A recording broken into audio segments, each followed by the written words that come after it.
Hello दोस्तों, नमस्कार, स्वागत है एक बार फिर से आप सभी के अपने प्रिय चैनल पर। दोस्तों आपको बता दें जो अभी की सबसे बड़ी खबर आ रही है, जहां G20 से लेकर यूनाइटेड नेशन में गूंजे प्रधानमंत्री मोदी जी की टिप्पणी, भारत के साथ मिलकर यूक्रेन युद्ध खत्म करना चाहता है अमेरिका। जी हाँ दोस्तों, बताएंगे। अमेरिकी प्रवक्ता ने प्रधानमंत्री मोदी जी के लिए कह दी ये बात, मोदी जी के सुर में मिलाया सुर। जी हाँ, कहा भारत ही खत्म करा सकता है रशिया यूक्रेन का युद्ध। जी हाँ दोस्तों, फिर एक बार मोदी जी को लेकर बड़ी खबर आ रही है दोस्तों। और साथ ही साथ आपको बताएंगे जहां बर्बादी के मुहाने पर आकर भी पाकिस्तान की अकल नहीं आई ठिकाने, कैसे, वो भी आपको बताएंगे। साथ ही दोस्तों हर तरह की जानकारी बताने वाले हैं, तो आराम से बने रहेगा वीडियो के अंत तक। और अभी खबरों में आगे बढ़ने से पहले हमेशा की तरह अपने प्रधानमंत्री नरेंद्र मोदी जी भारतीय सेनाओं का दिल से समर्थन करते हैं, तो इस वीडियो को भी कर दीजिए लाइक, चैनल को कर दीजिए सब्सक्राइब, बेल आइकन दबाइए, साथ ही कमेंट बॉक्स में लिख दीजिएगा जय हिंद। जी हाँ दोस्तों, तो बात करते हैं पहली और सबसे बड़ी खबर की, जहां पर G20 से लेकर यूनाइटेड नेशन में गूंजे प्रधानमंत्री मोदी जी की टिप्पणी, भारत के साथ मिलकर यूक्रेन युद्ध खत्म करना चाहता है अमेरिका। जी हाँ दोस्तों, रशिया यूक्रेन जंग पिछले 10 महीने से चल रही है। वैश्विक दुष्प्रभावों की वजह से हर कोई चाहता है कि ये युद्ध जल्द से जल्द खत्म हो जाए। अमेरिका के जो बाइडेन प्रशासन का कहना है कि भारत और अमेरिका इस बात से बहुत अधिक सहमत है कि यूक्रेन में अस्थायी शांति की बहाली आवश्यक है। विदेश विभाग के प्रवक्ता नेड प्राइस ने कहा है कि उनका देश यूक्रेन संघर्ष पर भारत समेत अपने सहयोगियों और भागीदारों के साथ बहुत करीबी से जुड़ा हुआ है और अंतर्राष्ट्रीय समुदाय इसके लिए रशिया को जवाबदेह ठहराने की आवश्यकता पर अडिग है, यानी डटा हुआ है। उन्होंने शुक्रवार को अपनी डेली प्रेस कॉन्फ्रेंस में कहा है कि हम भारत की इस बात से बहुत अधिक सहमत हैं कि यूक्रेन में स्थायी शांति की बहाली आवश्यक है। यही संदेश यूक्रेन के राष्ट्रपति वोलोडिमिर जेलेंस्की ने भी दिया है। G20 समूह की बैठक के दौरान उन्होंने वहां मौजूद विश्व के नेताओं से बात की और शांति को लेकर अपने विचार रखे हैं और हम इसका स्वागत करते हैं। जी हाँ दोस्तों, नेड प्राइस ने कहा कि हम यूक्रेन के लोगों के लिए भारत के समर्थन का स्वागत करते हैं। भारत ने यूक्रेन के खिलाफ रशिया के क्रूर युद्ध को तत्काल समाप्त करने का आह्वान किया और उसे मानवीय सहायता भी प्रदान की। हम प्रधानमंत्री नरेंद्र मोदी के इस कथन से भी बहुत अधिक सहमत है कि आज का युग युद्ध का युग नहीं है। जी हाँ, बेशक ये एक ऐसी टिप्पणी थी जिसकी गूंज G20 में हुई। हमने वो टिप्पणी संयुक्त राष्ट्र में भी सुनी। जी हाँ, इसमें अगर आप भी मानते हैं प्रधानमंत्री मोदी जी जो कहते हैं वो पूरे विश्व में छा जाता है दोस्तों, और उनको पूरी दुनिया मानती है, तो मोदी है तो मुमकिन। और लॉन्ग लिव मोदी जी जरूर कहिएगा आप लोग दोस्तों, और अमेरिका को थैंक यू कहना मत भूलिएगा। बढ़ते हैं और बड़ी खबर की, जहां पर बर्बादी के मुहाने पर आकर भी पाकिस्तान की अकल नहीं आई ठिकाने, चीन से $10 अरब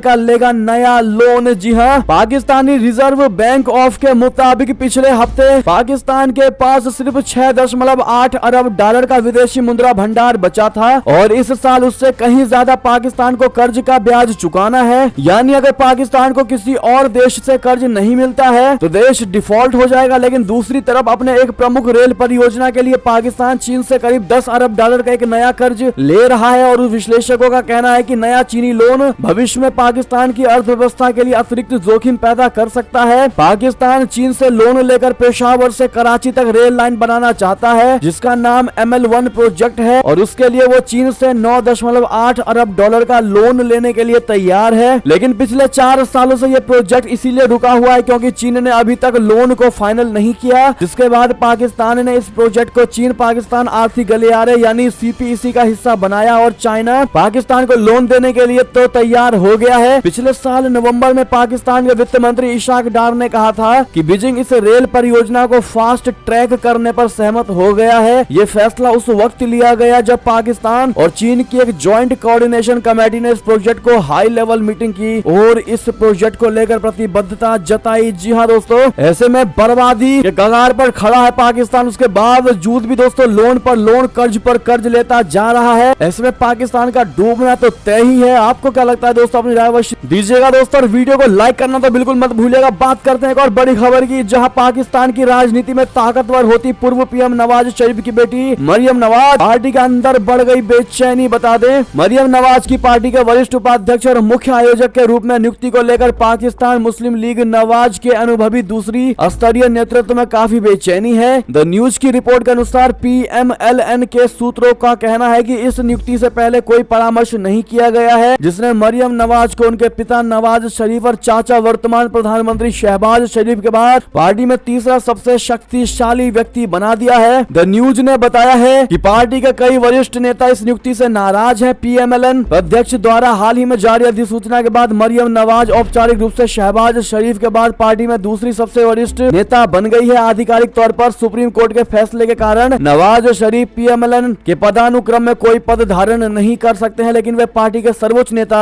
बने हुए हैं। जी हाँ दोस्तों, एक और खबर की बात करें जहां पर कैपिटल परिसर में विद्रोह, अमेरिकी लोकतंत्र पर बड़ा हमला, जो बाइडेन ने ट्रंप पर साधा निशाना। बता दें, अमेरिका के राष्ट्रपति जो बाइडेन ने कहा है कि अमेरिकी कैपिटल यानी संसद भवन परिसर में 6 जनवरी 2021 को हुआ विद्रोह देश के लोकतंत्र पर हमला था, लेकिन अंत में लोगों की जीत हुई। जो बाइडेन ने 2021 में राष्ट्रपति चुनाव के नतीजों की घोषणा के बाद हुई हिंसा की घटना को याद करते हुए कहा कि भीड़ ने कैपिटल परिसर पर धावा बोला। ऐसा अमेरिका के इतिहास में पहले कभी नहीं हुआ था, यहाँ तक कि गृह युद्ध के दौरान भी नहीं। 6 जनवरी 2021 को अमेरिका के पूर्व राष्ट्रपति डोनाल्ड ट्रंप के समर्थकों ने कैपिटल परिसर में घुसकर तोड़फोड़ की थी। ट्रंप समर्थकों और कानून प्रवर्तन एजेंसियों के जवानों के बीच हिंसक झड़पें भी हुई थी। घटना के बाद ट्रंप पर संसद परिसर में दंगा भड़काने के आरोप भी लगे थे और उनके खिलाफ महाभियोग की कार्रवाई भी शुरू की गई थी। जी हाँ दोस्तों, साथ ही साथ एक और खबर की बात करते हैं जहां पर सेशेल्स में गांधी और मंडेला की प्रतिमा से अभद्रता, भारतीय उच्चायोग ने की कड़ी निंदा। जी हाँ, भारतीय उच्चायोग ने शनिवार को कहा है कि वो विक्टोरिया के पीस पार्क में महात्मा गांधी और नेल्सन मंडेला की प्रतिमा के साथ बर्बरता पूर्ण कृत्य की निंदा करता है। उच्चायोग ने इस मामले में कार्रवाई के लिए सेशेल्स के अधिकारियों का भी धन्यवाद दिया। विक्टोरिया में फ्रीडम स्क्वायर के सामने पीस पार्क में महात्मा गांधी जी की कांस्य प्रतिमा का अनावरण बीते वर्ष 2022 के जून महीने में किया गया था। इस प्रतिमा का अनावरण सेशेल्स में भारतीय उच्चायुक्त जनरल दलवीर सिंह सुहाग और सेशेल्स के विदेश मंत्री सिल्वेस्ट्रे राडेगोंडे द्वारा किया गया था। इस मौके पर उच्चायुक्त सुहाग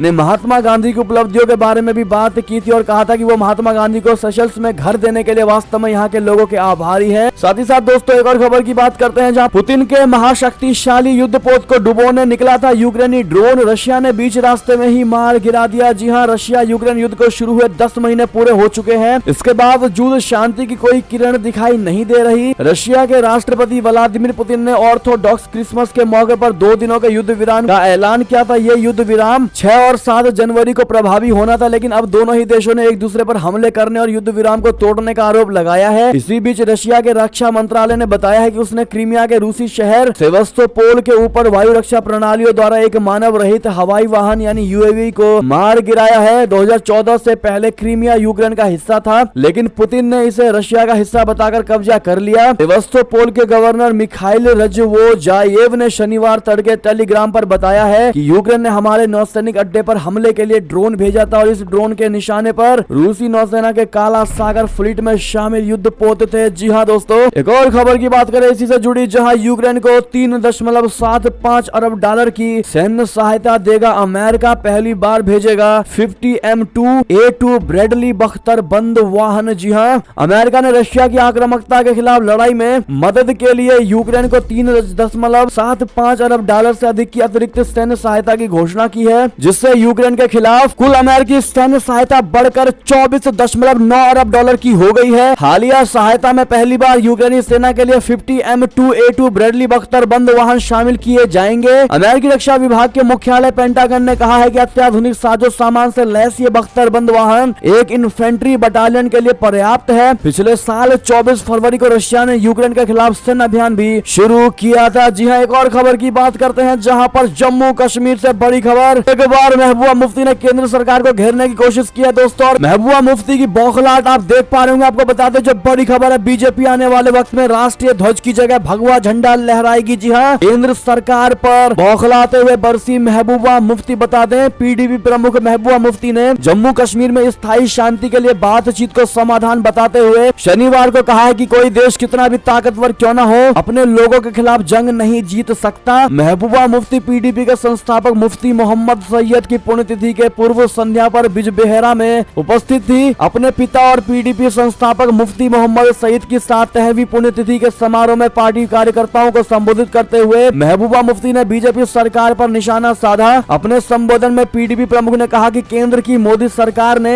2019 में जम्मू कश्मीर की पहचान को ध्वस्त कर दिया और आगे भी करेगी अगर बीजेपी को नहीं रोका गया तो। जी हाँ, उन्होंने आगे कहा कि जम्मू कश्मीर के लोगों के साथ बातचीत और सुलह ही क्षेत्र में स्थायी शांति का एकमात्र तरीका है। अपने पिता का जिक्र करते हुए उन्होंने कहा कि मुफ्ती साहब ने जीवन भर इसे बनाए रखा, लेकिन सरकारों ने कभी ध्यान नहीं दिया। जी हाँ दोस्तों, ऐसे में हर बार की तरह जब भी महबूबा मुफ्ती अपना मुंह खोलती है दोस्तों वो हमेशा केंद्र सरकार खास करके मोदी जी की बुराई करती है। ऐसे में आपकी क्या राय होगी दोस्तों और क्या जवाब देना चाहेंगे आप लोग महबूबा मुफ्ती को? कमेंट में लिख कर अवश्य बताइएगा दोस्तों। देखते हैं क्या कहती है भारत की जनता हमारी। साथ ही दोस्तों अंतिम खबर की बात करें जहां हेमंत बिश्व शर्मा ने कहा ग्वालपाड़ा सैनिक स्कूल के विकास के लिए हर संभव सहयोग करेगी असम की सरकार। जी हां, असम के मुख्यमंत्री डॉक्टर हेमंत बिश्व शर्मा ने कहा है कि असम सरकार ग्वालपाड़ा सैनिक स्कूल के लिए बुनियादी ढांचे के विकास के लिए हर संभव सहयोग करेगी। शर्मा ने कहा कि विद्यार्थियों को बड़े सपने देखने चाहिए और उन्हें साकार करने के लिए मेहनत करनी चाहिए। उन्होंने ये तक कहा है कि विद्यार्थियों को उनकी क्षमता से परिचित कराने में शिक्षकों की महत्वपूर्ण भूमिका होती है। उन्होंने कहा कि लेकिन राज्य के मुख्यमंत्री के रूप में मेरे पास निवेश करने से पहले ये गारंटी भी होनी चाहिए कि स्कूल से कम 10 विद्यार्थी हर साल एनडीए यानी राष्ट्रीय रक्षा एकेडमी की परीक्षा पास करेंगे। ऐसे में दोस्तों ये थे तक सारी बड़ी खबरें। आपको हमारी खबर कैसी लगी? आशा करता हूँ बहुत अच्छी लगी होगी। अगर थोड़ी भी अच्छी लगी है तो इस वीडियो को भी अपने भाई बंधुओं में व्हाट्सएप, फेसबुक, ट्विटर के जरिए पूरे भारत में शेयर करना बिल्कुल मत भूलिएगा। और अभी कर दीजिए इस वीडियो को लाइक, चैनल को कर दीजिए सब्सक्राइब, बेल आइकन दबाइए, साथ ही कमेंट बॉक्स में लिख दीजिएगा जय हिंद जय भारत। तो मिलते हैं आप अगली बड़ी खबर में, तब तक अपना ख्याल रखिएगा। आप सभी का बहुत बहुत धन्यवाद। साथ देने के लिए, साथ बने रहने के लिए। जय हिंद जय भारत, जय श्री राम, वंदे मातरम, हर हर महादेव।